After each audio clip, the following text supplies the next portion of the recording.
En un mundo cambiante, cada vez más dinámico, con velocidad de información, con hiperconexión, con hiperproducción, es decir, con presiones cotidianas en el mundo del trabajo, en la vida misma, exceso de información, velocidad, ¿cómo nos adaptamos sin que nuestra mente sucumba? La clave va a estar en la manera en que vos vas a afrontar esta adaptación a los nuevos cambios en este entorno cada vez más veloz. Pasar de la pregunta, ¿por qué me pasa esto? ¿Por qué no puedo? ¿Es demasiado? A, ¿cómo puedo influir con mis recursos? ¿Cómo puedo hacer para adaptarme a esta nueva situación? Y acá la clave va a ser el afrontamiento psíquico. Esto te va a ahorrar años de estrés crónico. Hola, soy Patricia Castro y este es mi canal Psicología sin Barreras. Y nuevamente estamos hoy ante un contenido que me pareció muy interesante porque para proponerles claves de afrontamiento ante un mundo cada vez con mayor presiones, con mayor desgaste mental, con velocidad, un mundo muy veloz. Bueno, ¿cómo hacemos para que nuestra mente pueda adaptarse a la rutina cotidiana, a los cambios, a la información? Bueno, hoy entonces vamos a hablar desde un marco psicológico diferente y vamos a presentar ideas para que la vida sea un poco más leve. Bueno, les pido que si les gusta este contenido, se suscriban a mi canal y toquen la campana de notificaciones para nuevos contenidos. Y ahora sí, sin más dilación, vamos a hablar de esto que me empezó a preocupar en el sentido de que todos nos vemos afectados por cambios constantes. Si vamos a evaluar por ejemplo, 2-3 décadas atrás, de los 80, 90 hasta el mundo de hoy, qué cambiante ha sido todo, cómo se han modificado nuestras rutinas y como que cada vez sentimos las presiones de un mundo veloz, ¿sí? De un mundo que no es para nada fijo, sino cada vez más dinámico.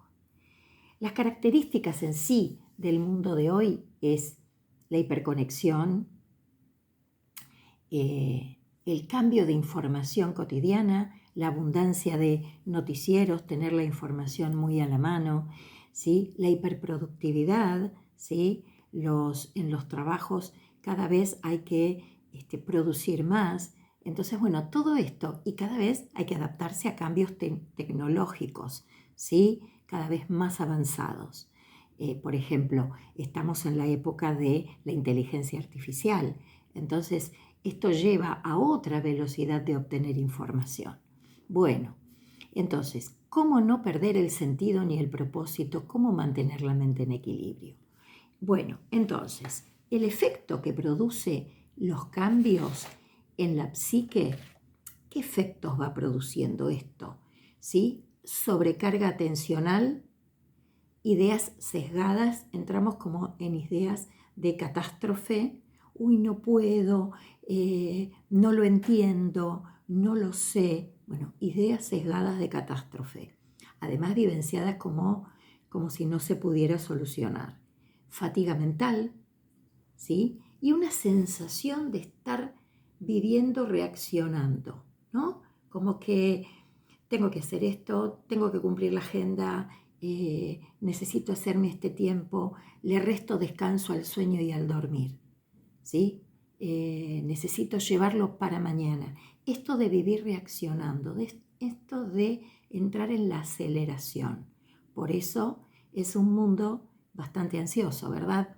Bien, entonces, pero he aquí que lo que tenemos que hacer es un reseteo mental. No ver el problema en los cambios, porque los cambios se van a seguir dando. Seguramente, no sé, hoy estamos acostumbrados a nuestros dispositivos de pantalla y de acá a 5 años se puede venir un cambio donde hay, no sé, otra manera nueva y sofisticada de comunicación. De hecho, ya hay lentes, ¿no? Que son lentes con información. Entonces, estos cambios se vienen cada vez más rápidos. Vamos a una hiperconexión total, pero a veces nos desconectamos de nosotros mismos. Y acá está la clave y es uno de los problemas. Entonces, es verdad que hay una sobrecarga de atención. ¿Qué genera la sobrecarga de atención? Que estoy en 20 lugares al mismo tiempo, pensando lo que voy a hacer mañana, lo que sucedió ayer, y no puedo focalizar en el presente de a una tarea. Esta sobrecarga hace que yo esté quizás a veces trabajando, un televisor o una computadora prendida y el televisor. En una computadora miro noticias, en el televisor miro otro canal y bueno, me voy sobrecargando la atención. ¿Y esto qué favorece? La dispersión de la atención o la atención múltiple. Cualquiera de las dos formas nos van a recargar, nos van a cansar, ¿sí? Entonces, tenemos que evitar esa sobrecarga. Esto lleva a la fatiga mental, al cansancio, cada vez entrar en una sintonía de mayor responsabilidad y mayor responsividad. Es decir, que tenemos que cada vez responder de manera más eficaz y eficiente. Y esto también nos lleva, cuando no podemos, a verlo como una catástrofe, como si el mundo se acabara. ¿Sí? Las ideas sesgadas, catastróficas, empiezan a generar pensamientos rumiantes, es decir, no tengo el control, sino que lo que tengo es preocupación.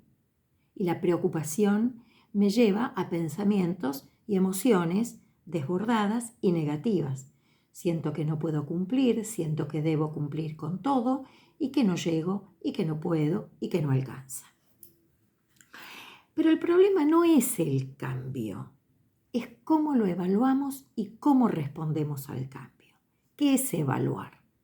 Evaluar es cuando le damos significados. Y estos significados tienen una escala y una jerarquía de quizás de importancia. ¿Le doy el mismo significado a todo en mi vida? ¿Tengo que responder al llamado de un familiar de manera inmediata? ¿Cuando estoy agotado? ¿Sí? Por ejemplo, nada traumático. Llama una prima, vení a cenar, te invito a cenar, y yo que estoy agotada del día. ¿Tengo que decir que sí? ¿O puedo dar un no con fundamento, con criterio, sin evitaciones? Dar un no y proponer una alternativa. ¿Sí? Es decir, cuestiones que hasta son cotidianas, no conflictivas, ¿no? Como una invitación a salir, cuando estoy agotado del día y no quiero asumir ese compromiso. Esta tendencia hacia la hiperproducción, a la hiperconexión, también a veces nos distorsiona el pensamiento y nos lleva a querer decirle sí a todo, acostumbrados a responder. Respondo, ¿no? Y entonces no puedo decir no, este compromiso no lo quiero asumir. Bueno, entonces, eso es evaluar, darle significado, un significado diferente a cada propósito. Evaluar y responder, es decir, en base a mis valores, a lo que siento, a lo que quiero, a lo que para mí es algo agradable, algo que tiene que ver con el placer y también lo que tiene que ver con el compromiso. Entonces, en base a mis valores, ¿sí? A mis significados y a mis recursos, tomo decisiones. Acá tengo mis hojitas de apunte porque la verdad son temas que complejos, ¿sí? Son temas complejos porque tiene que ver con un reseteo mental y un reseteo hasta biológico que se los explico más adelante. Entonces, quiero que me entiendan esta situación. O sea, ante un mundo tan veloz, un entorno tan veloz, tan cambiante, tan demandante, bueno, ¿cómo respondemos? Entonces, es importante que ustedes entiendan que hay que evaluar y hay que responder. ¿Cómo respondo? Y respondo con acciones, con conductas, pero que estén acordes a esto, a mis valores, a mi ética, a lo que para mí en esta gama de bueno o malo, sí, es la base de mi conducta, ¿sí? ¿Cómo voy a responder? ¿Y cómo lo voy a significar? ¿Sí? A comprender esta situación. Y ahí determino, ahí tomo una decisión. Las decisiones me tienen que llevar al control de la situación, no a la preocupación. ¿Por qué? Porque la preocupación me lleva a la rumiación mental, al pensamiento negativo, al pájaro carpintero en la cabeza. Tengo que hacerlo, debo hacerlo, no puedo, no tengo ganas, no siento. Porque se va a enojar, me van a decir en el trabajo tal cosa, me van a retar, me van a poner una sanción. Eso es rumiación, eso es preocupación. Yo lo que tengo es que tomar el control de la situación. Entonces, para tomar el control de la situación, ¿sí? Yo tengo que significar, darle qué valor tiene esto que me está sucediendo y cómo voy a responder a ello, ¿sí? Para poder controlarlo. Y acá te doy una propuesta, un ejercicio que hagas. 3 cosas en las que vos puedas tener tu influencia y modificarlas. Pensalas. Tiene que ser una laboral, una de vínculo familiar, afectivo, de amigos, y una de autocuidado. ¿Sí? Son 3 cosas en lo que tenés que pensar para modificar, ¿sí?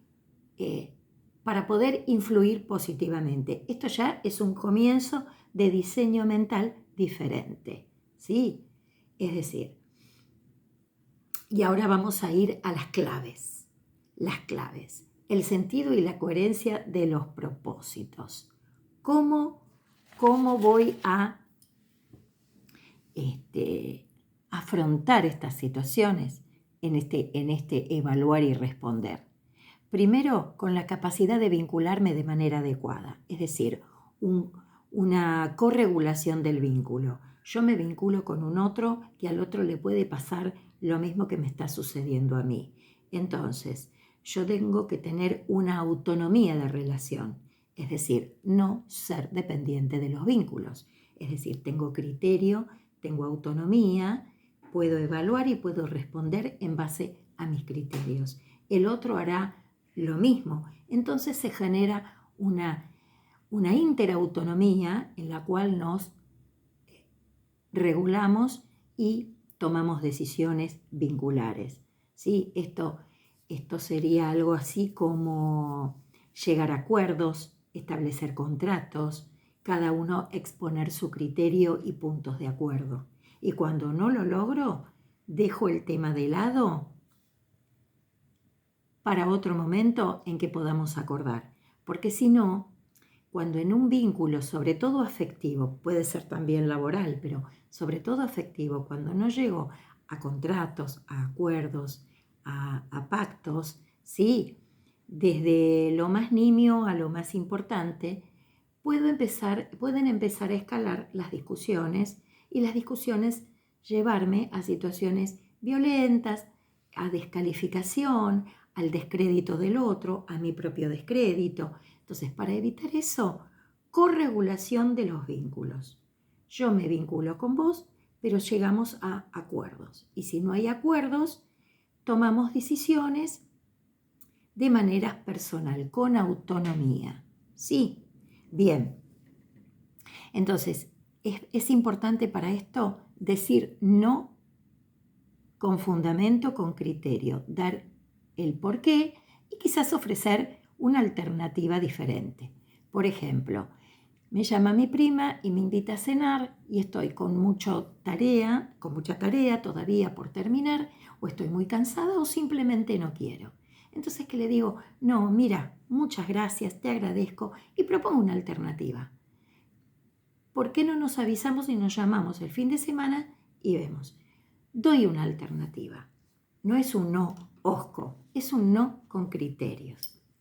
Esto también me lleva a la flexibilidad ejecutiva, es decir, cognitiva y conductual. Ser flexibles, no rígidos. No porque una vez hice las cosas de una determinada forma, con un determinado pensamiento, lo voy a adaptar a todas las situaciones. ¿sí? Ajustar los planes. Eso es ser flexible, ¿sí? Y no ser rígido, hacer siempre lo mismo. Si yo pretendo llegar a un objetivo diferente haciendo siempre lo mismo, ténganlo seguro que no se va a poder llegar. Entonces, yo tengo que ajustar mis planes a la situación. Eso es ser flexible. ¿En qué? En pensamiento y en conducta. ¿Sí? Ahora les voy a dar 2 ejemplos. Y luego les voy a dar, vamos a, cuando terminemos, a ver todo esto con una historia. ¿Sí? Entonces tengo que focalizar bien mi propósito. ¿Cuál es este propósito que quiero llevar a cabo? Y poner toda mi atención en este propósito, paso a paso, de una cosa a la vez. Una cosa a la vez. Esto es focalizar la atención. Y tengo que ser flexible, no aplicar la misma receta para todo. Bien, estas son las claves. Las vamos a volver a resumir. Un vínculo autónomo, corregulación del vínculo, decir no con fundamento y criterio, o sea, no acceder a todas las demandas que se me presentan, elegir en base a mi evaluación y a mi forma de responder. ¿Sí? Flexibilidad ejecutiva, cognitiva en mi conducta, es decir, pensar diferente para cada opción, no ser rígido, tener ideas diferentes para situaciones diferentes, o por lo menos empezar a proyectar, diseñar escenarios distintos, como vamos a ver que sucede en la historia de José en Egipto. Bien, entonces, para esto también hay que tener en el mundo de hoy ciertas pautas para que la información y la hiperestimulación no nos estrese. Por ejemplo, higiene digital. La higiene digital es decir, adecuar el uso de las pantallas, que no sean excesivas ni múltiples. Por ejemplo, yo puedo tener abierta una ventana de noticias e informarme y no estar todo el día con 3 o 4 noticieros diferentes porque el bombardeo de información no me va a permitir pensar. Entonces, higiene digital, tener una pantalla abierta para informarme, nada más. Luego, por ejemplo, responder por la mañana, respondo los WhatsApp y luego quizás puedo ponerlo, si estoy saturado de tareas, en modo avión. Esto es generar higiene en mi cabeza, higiene mental, ¿sí? También regulación fisiológica ante las situaciones. Regulación fisiológica, ¿qué quiere decir esto? Es decir, ante una situación que me lleva a un pensamiento catastrófico, respirar y meditar. ¿Qué es esto? Respirar implica nada más que ordenar la respiración, no ponerme en una situación como si estuviera en una clase de yoga, aunque el yoga es una actividad importante para un mundo como hoy para llevarnos a esta regulación. Pero, por ejemplo, ordenar y respirar pausado. Esto ya va a hacer que mi cerebro serene. Sí, a veces cuando estamos agitados no nos damos cuenta, no somos conscientes, pero tenemos la respiración desordenada, ¿sí? Hablamos y respiramos a la vez, ¿sí? Entonces, tomar esa pausa, sobre todo cuando me siento muy ansioso o con que me empiezo a agitar, ¿sí? Tomarme esa pausa, ordenar la respiración, respirar pausado, ¿sí? Esto va a llevar a la serenidad del pensamiento, ¿sí? Lo va a vaciar de pensamiento, la serenidad, y es como decir, borro mi pizarra y empiezo a escribir de vuelta. Y también meditar. ¿Qué es meditar? No enfocar. Dejar que los pensamientos vayan sucediéndose hasta serenar. Y a partir de ahí, ya regulados, volver a evaluar. Bien, y también hacer un protocolo de tareas, un orden de tareas. ¿Sí? Decir, bueno, a ver, control con una agenda. una agenda que puede ser un cuaderno, puede ser pero una anotación de aquello que yo quiero controlar y no que me termine controlando a mí. Todo esto que les estoy desarrollando hoy tiene un marco, lo tomé de un marco neurocientífico, ¿sí? Ustedes saben que hoy la neurociencia tiene que ver con nuestro cerebro como ordenador, ¿no? Como ordenador de nuestra vida. Neurocientíficos norteamericanos, yo me basé en Joe Dispenza, que es un neurocientífico norteamericano que hace un marco psicoeducativo para poder adaptarnos a estos cambios y para casi, yo diría, para ayudarnos a modificar estos patrones que quiero cambiar y no puedo, ¿sí? Entonces, todas estas claves que les doy para afrontar estos cambios que nos presenta cada vez más la vida, no van a sucederse si yo uso siempre la misma receta, si yo hago siempre lo mismo, ¿sí? Pero también no es porque yo no pueda cambiar o no quiera cambiar. Es porque también el cerebro y todo mi cuerpo están entrenados de alguna manera por lo que vengo haciendo, por mis hábitos de rutina de años. Entonces, yo no voy a lograr un cambio si no hago algo diferente. Y para hacer algo diferente, Joe Dispenza nos da ciertas claves para poder motorizar esos cambios, ¿no? En los que nos dice que hay que recablear el cerebro, es decir, tratando de modificar, entrenando día a día diferentes pensamientos y estados emocionales. Sí, porque no va a ser de una, como me lo propongo y ya está. No, esto me lleva a una rutina de reentrenamiento, recableado de mi cerebro, porque yo ya tengo una forma en que mi neuroquímica trabaja, ¿sí? Porque durante años quizás fui una persona muy rígida, poco adaptable, o me sentí más cómodo con determinados instrumentos, determinadas formas de responder, ¿sí? Y la vida me presenta un cambio y no me puedo adaptar. Bien, entonces, acá están las claves, las propuestas de Joe Dispenza, ¿sí? Para una psicoeducación, ¿sí? Que nos permita adaptarnos a los cambios del mundo de hoy. Primero, salir del pasado, salir de que todo lo pasado fue mejor y tuve éxito con la receta del pasado.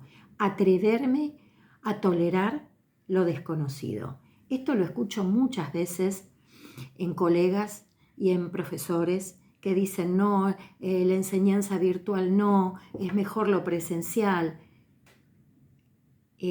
Lo presencial te lleva a un vínculo muy cercano, sí, pero si se está imponiendo el mundo de la educación virtual, sobre todo en el adulto, sobre todo en lo terciario universitario, es porque ahorra tiempos y permite a la vez ser más ágil con el aprendizaje. Esto se impone. Entonces, he visto profesores decir, no quiero lo virtual, no lo desmerecen, lo desprecian, el alumno se queda sin el recurso porque el profesor no lo trabaja. Entonces, atreverse a lo desconocido. También tengo el caso de una profesional con la cual estoy trabajando de que se readapte, ¿sí? Porque está muy cómoda pidiendo a otros, por ejemplo. No me haces esta transacción, no me haces esta transferencia. No, necesitas una educación digital porque tenés que ponerte, ayornarte a la vida de hoy y no hay por qué involucrar a otro en tus necesidades. Entonces, este es un ejemplo. Es un ejemplo Es un caso que resiste a modificar y aprender porque no tolera lo desconocido. ¿Y por qué no tolera lo desconocido? Porque está asociado todo al miedo. Miedo al miedo, miedo al cambio. ¿Sí? Emociones negativas. Por eso Dispensa lo primero que nos dice es dejar un poquitito la receta del pasado e ir y tolerar lo nuevo, lo desconocido, lo que asusta, ¿sí? Para poder reaprender. Ustedes vieron que cuanto más chicos, los chicos solos toman una tablet y empiezan a manejarla. ¿Por qué? Porque no tienen toda una estructura intelectual armada como el adulto. Un adulto que sumó y restó, no sé, con lápiz y papel, luego pasó a una calculadora, ¿sí? Entonces, típico es la persona mayor que va a un cajero y no sabe por dónde comenzar. Pero hay personas mayores que toleran lo desconocido y pueden, ¿sí? Consultando, preguntando, recurriendo a gente más joven y piden asesoramiento y ponen voluntad de aprendizaje. ¿Por qué? Porque toleran lo desconocido. Y hay otros que no. Y cuando es que no, le tengo miedo y empiezo a desacreditarlo. No, esto no es bueno. No, no lo califiques así. Esto es lo que vos no te estás permitiendo poder. Entonces, la pregunta no es ¿por qué pasa esto? Es ¿qué puedo yo contribuir en esto? ¿Sí? Bien, otra cuestión que nos dice Joe Dispenza es que hay mucha adicción a pensamientos y emociones negativas. Esto tiene que ver con lo que les dije antes. Sí, estamos acostumbrados a las recetas que nos dio éxito y apegados entonces a esta preocupación excesiva que nos llevan a rumiar pensamientos negativos, ¿sí? Y emociones, como en este caso que les conté, no, me da miedo. Si me da miedo usar una notebook, luego me puede dar miedo cualquier emprendimiento nuevo. Sí, bien, entonces, asociados, la adicción a pensamientos y emociones negativas. Perdón. La memoria y la narrativa personal. Esto es muy importante. Sí, los recuerdos son maleables. Los recuerdos los puedo focalizar desde distintos lugares. Son cambiantes como van llegando estos recuerdos. Pero si yo este recuerdo del pasado le imprimo la misma emoción negativa de antes, no llego a buen resultado. Estoy haciendo una copy-paste, copia del pasado en el presente. Me puede volver aquella situación conflictiva del pasado, pero puedo evaluarla de otra manera en el presente y asociarle otra emoción. Sí, y esto es clave. El pasado no se modifica, pero la historia, como yo la narro y la enfoco, sí puede cambiar. ¿Sí? El pasado sí es estático porque lo que sucedió, sucedió. Pero si yo lo traigo, si ese recuerdo viene y lo vuelvo a reevaluar con una emoción diferente, vístolo desde el hoy, desde el presente, algo puedo cambiar y modificar. Esto se llama identidad, me lleva a la identidad narrativa. Yo soy hoy quien yo cuento que soy, cómo lo cuento, cómo lo digo, cómo lo veo, cómo lo observo, cómo lo evalúo y cómo respondo a este recuerdo. Si vuelvo a imprimirle la vieja emoción, nada habrá cambiado, solamente un copy-paste. ¿Sí? Y esto a su vez tiene que ver con otra propuesta de Dispensa, dejar el papel de víctima. Si yo traigo mi pasado y me victimizo con él de la misma manera en cómo lo viví y no hago un cambio, una observación diferente, vuelvo a estar en papel de víctima. Yo no puedo, a mí no me sale, yo no lo entiendo. ¿Sí? Dejar el rol de víctimas. ¿Sí? Esto también le pasó a otra paciente mía que en su trabajo,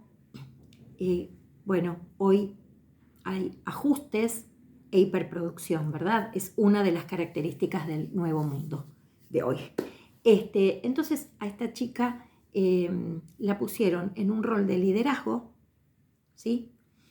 Y bueno, nadie le hacía caso, básicamente. Pero además tenía que trabajar, ¿sí? Porque después le sacaron 2 colaboradores y tuvo que ella asumir otro papel más. Ser líder y activar otras tareas que antes hacían otras personas.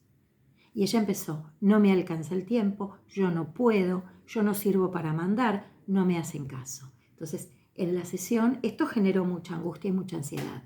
Empezamos a trabajar los recursos personales y empezar a ver otras cosas en las que sí lideró y con las que sí puede, y llevar un poquitito de esa capacidad de liderazgo al nuevo liderazgo. Y empezar a desasociar emociones negativas con respecto a los miedos, la confusión, ¿sí? Empezar a trabajar el armado de un protocolo de tareas. Bueno, una de las cuestiones que ayudó muchísimo es que antes de irse del trabajo deja preparado un protocolo para lo del día siguiente. Entonces, ya no pierde ese tiempo de confusión, miedos, porque incluso estaba apareciendo el miedo en el estómago cuando iba, ¿no? La sensación esa de malestar en el estómago, porque respondemos con todo el cuerpo, como dice Dispensa. ¿Sí? Lo biológico también nos hace actuar. Entonces, ese temor estaba focalizado en el estómago, como esa cierta como una especie de ardor antes de entrar al trabajo. ¿Por qué? Porque había un panorama de desorden, de no tenerlo regulado, y este panorama de desorden hacía que empezara por cualquier tarea.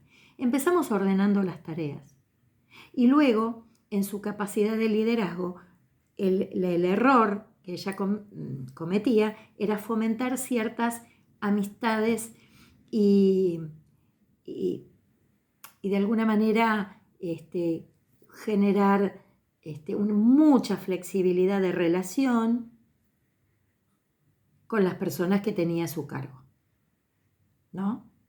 Entonces, ¿qué pasaba? No le respetaban la autoridad. Entonces empezó a trabajar el no y un diálogo acorde a lo laboral, ¿sí? Y quizás una relación de mayor amistosidad cuando salía del trabajo, pero siempre y cuando pudieran verse los límites. Si no, tendría que dejar esto de lado porque en el trabajo se exigía que estas personas le respondan. Bueno, sí, eso es ajustar los vínculos, autonomía de vínculo, pues si no, nadie me atiende a mis indicaciones. Ser agradable en el trato, pero marcando esta jerarquía de vínculo en el trabajo. Bien, entonces esto fue llevando y practicando y ejercitando y genera este recableado, como dice Dispensa. El cerebro entonces va entrenando diariamente nuevos pensamientos y estados emocionales coherentes con el cambio que quiero, obviamente, ¿no? Yo quiero llegar a un propósito diferente, tengo que hacer un camino diferente. Con el camino anterior no llego al nuevo resultado. Para esto tengo que asociar los objetivos y propósitos del cambio con emociones elevadas. Es decir, si yo estoy quejándome todo el día, si yo estoy todo el día despotricando, enojándome con aquello nuevo que me tocó, no voy a poder controlarlo. Y empiezan las preocupaciones. No, entonces, emociones elevadas, gratitud, alegría, hábitos sanos, ¿sí? Esto me va a llevar a decir, bueno, me tocó esto, lo acepto, lo valoro, agradezco. En vez de quejarme, agradezco que tengo trabajo, agradezco que tengo familia, ¿sí? Emociones elevadas. gratitud, alegría, optimismo, no un falso optimismo, ¿no? Sino esto de decir, bueno, estoy bien predispuesto para comenzar mi día. Abro mi celular, respondo lo que tengo que responder, voy a mi protocolo de tareas y empiezo a organizarme. Tengo que saber cuándo ponerme el límite, cuándo parar. Mi sistema estresor, ¿sí? Tenemos un sistema que nos dice hasta acá. No sobreexigirlo y decir, bueno, me tomo mi pausa, mi descanso, higiene digital, como, almuerzo, alimentación sana dentro de lo posible. Si voy a trabajar proteína, proteína para tener regulada la ansiedad, no excesos de consumos de hidratos de carbono, por ejemplo, ¿sí? Lo justo y necesario para el organismo que esté en equilibrio, ¿sí? Entonces, bueno, recurrir al médico, recurrir al nutricionista, que me ayude, porque todo mi cuerpo va a responder, ¿sí? Entonces, la meditación, la respiración, la alimentación sana, la higiene digital implica la autorregulación de prácticas diarias cotidianas. Yo si lo hago un día, 2 días o 3 días y después vuelvo con lo anterior, no habré recableado mi cerebro. Toda mi neuroquímica se habrá modificado para que yo pueda asumir estos cambios. Entonces me exige entrenamiento. Esto lo tengo que hacer a diario hasta que yo lo viva como un acto más, lo incorpore y lo asimile como una costumbre, un hábito más. ¿Sí? Entonces, si yo voy con una cabeza, un cerebro, un sentir y una predisposición negativa, no voy a poder cambiar haciendo siempre lo mismo. Tengo que ir por otra propuesta y siempre desde lo positivo, ¿sí? Respetarme y respetar el entorno. Bien, les voy a comentar ahora la historia que tomé hoy para hablar de esto, que nos puede ilustrar, que seguramente ustedes lo conocen porque es un pasaje bíblico muy conocido. Yo tomo mucho de la Biblia porque la Biblia, además de ser un libro religioso, de doctrina religiosa para grandes religiones, es también una enseñanza de conducta humana, ¿sí? De cómo responde el ser humano ante ciertos conflictos y ciertas imposiciones de la vida misma. Lo podemos encontrar ahí. Por ejemplo, las que voy a narrar hoy. José en Egipto. José es hijo de Jacob y Raquel.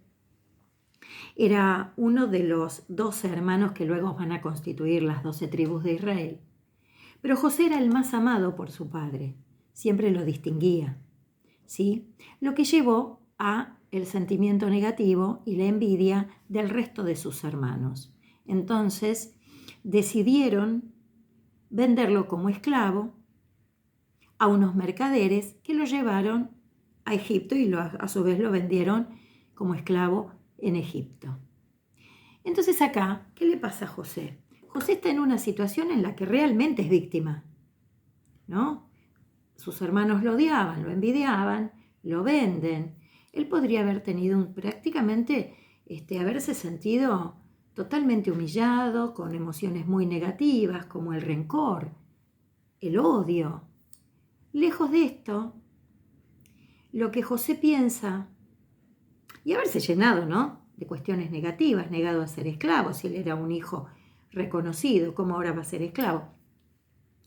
Pero se readapta al nuevo mundo que le tocó, se relocaliza en Egipto, ¿sí?, con las jerarquías de Egipto. Y entonces, ¿qué hace? Se readapta.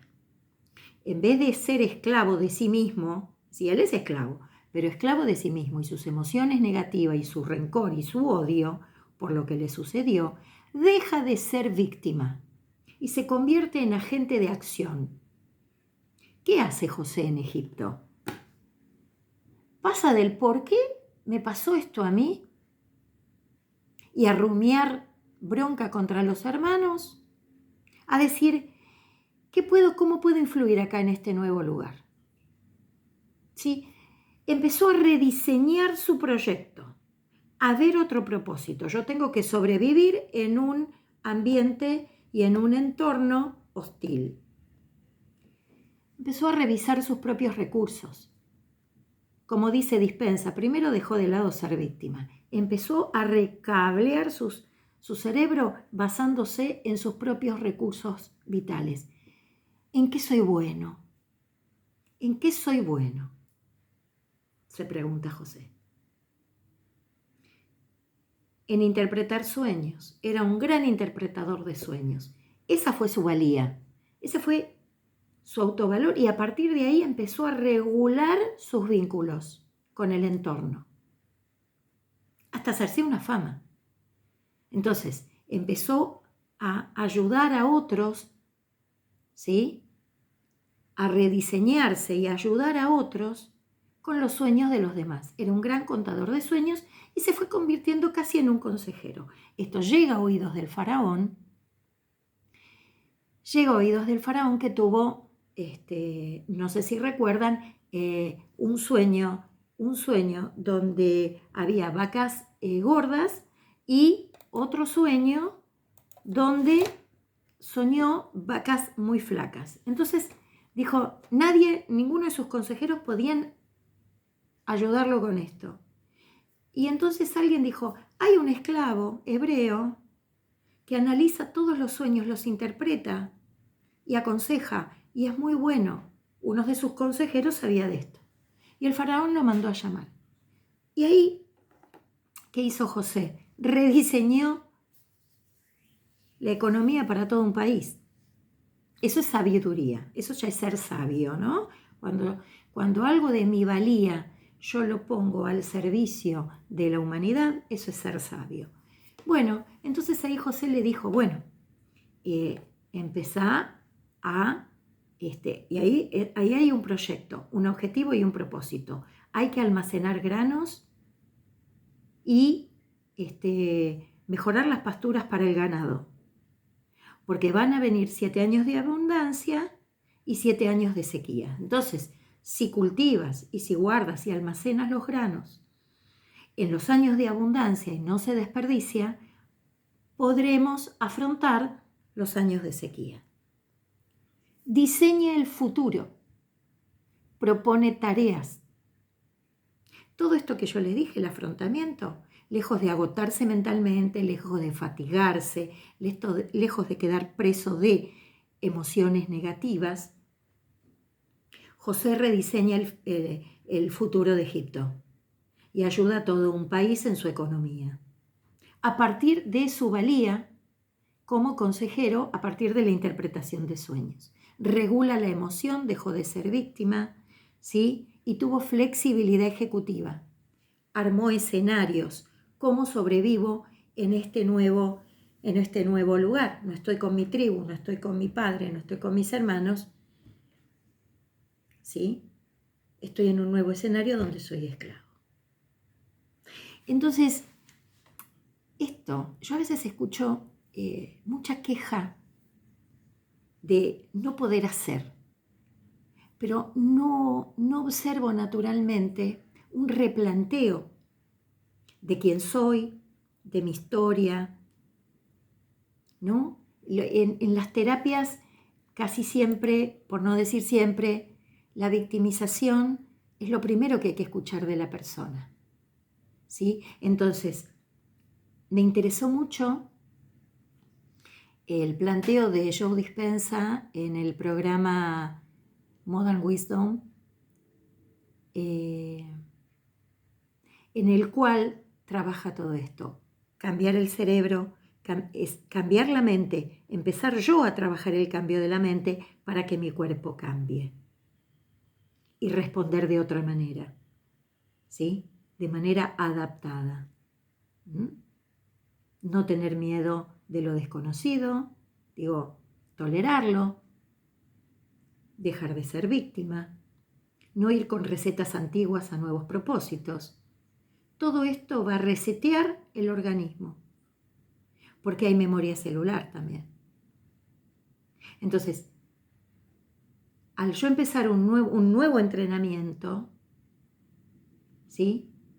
Voy a reaprender y voy a asimilar los cambios. ¿Mm? Bueno, hemos llegado hasta acá. Si hoy te llevas algo de este video, de este encuentro, me gusta decir de encuentro, porque me interesa que formemos comunidad, es que donde pones la atención en la tarea, ahí pones la energía, no la disperses, no la disperses. Tu biología lo aprende, Pensá y sentí por encima del pasado. Relee tu historia. Uní esta información clara con emociones elevadas de gratitud. Tu cuerpo siga a la mente. Que tu cuerpo siga a la mente. ¿Mm? Y decime, ¿en dónde pensás poner tu energía hoy? ¿Mm? Escribímelo en los comentarios. Bueno, espero que les haya servido, que te haya servido a vos que estás ahí del otro lado, y en sí a todos, y que empecemos a formar una linda comunidad con estos temas, ¿sí? La neurociencia ofrece el servicio también con la psicoeducación para poder entrenar nuevas formas de hábitos, nuevas formas de pensar, nuevas formas de sentir y de releer el pasado para que podamos adaptarnos a un entorno cada vez más veloz. Bueno, te veo en el próximo encuentro. Chao.